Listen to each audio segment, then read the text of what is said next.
Hi folks, I'm Tristan from NoiseGate, here with another Universal Audio Vault tutorial. This time we're talking about recording vocals. If you haven't already, be sure to check out the previous video in this series for some general Vault tips and tricks. And make sure you're subscribed for more tutorials coming soon. For even more info, be sure to check out this video's accompanying article in the description below. Probably the most common use for an audio interface is connecting a microphone to a computer to record vocals.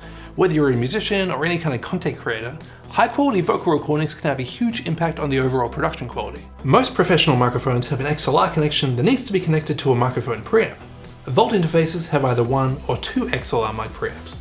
So if you think you might want to use more than one microphone at a time, for example, recording a podcast, you might like to choose a Vault with two mic preamps. If you're not sure whether or not you need the Vault 76 model with the onboard compressor, and you're not sold on the wood side panels alone, stay tuned, we'll talk about compression very soon.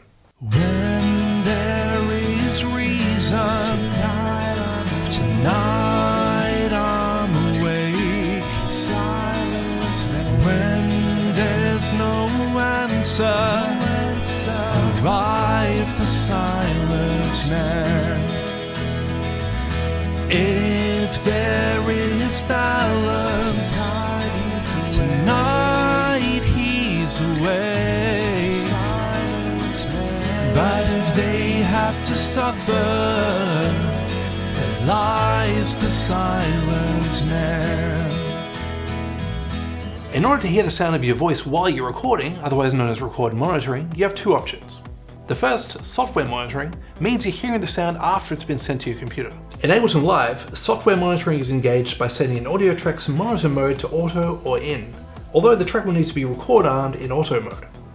One thing to keep in mind is that in this mode, the analog signal from the microphone first needs to be converted to a digital signal, but in order to hear that, that signal needs to be converted back to analog.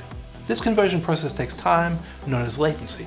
There are advantages to software monitoring, as well as ways to minimize latency, which we'll talk about in a minute. But first, let's talk about an alternate mode called direct monitoring.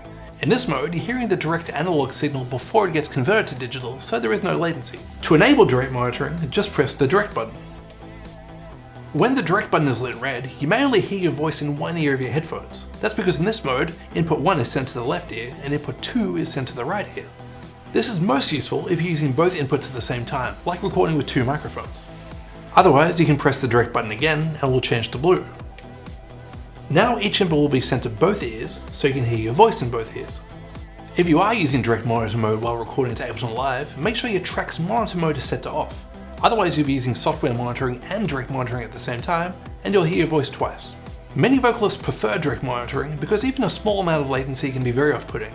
That being said, there are some very tempting advantages to using software monitoring, and most computers are powerful enough, when paired with a high-quality interface like Vault, to minimize latency. Probably the biggest advantage to software monitoring is that you can hear your voice with any software effects you own, such as the LX480 reverb plugin included with Vault.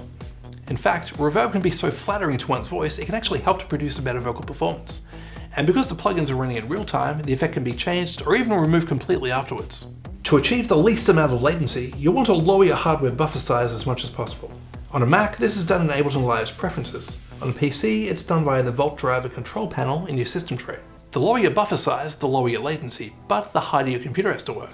If your computer has to work too hard, you'll hear pops and clicks, and these noises will be part of the recording, so it's a bad idea to try to push your computer too hard at this stage.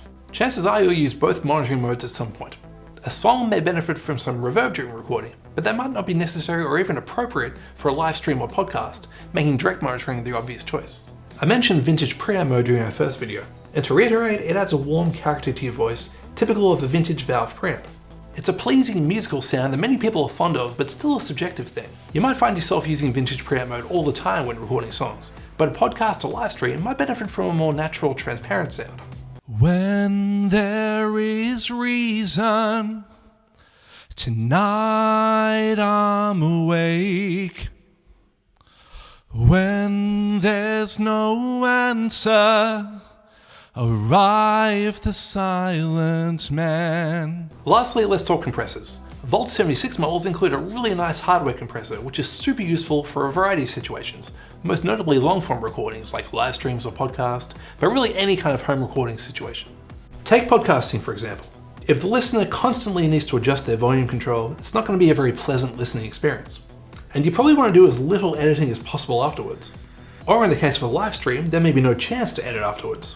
In these situations, activating the vocal compressor preset will instantly elevate your recordings by evening out the overall dynamic range, so there's less difference between the loudest parts and the softest parts.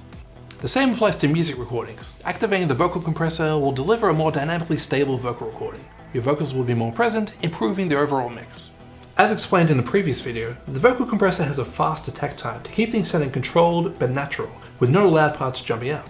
This is the sort of vocal sound that people are most used to hearing, so it's probably the one to use for most vocal recordings. Thanks for watching, and be sure to check out the accompanying article for more info, and stay tuned for more videos coming soon.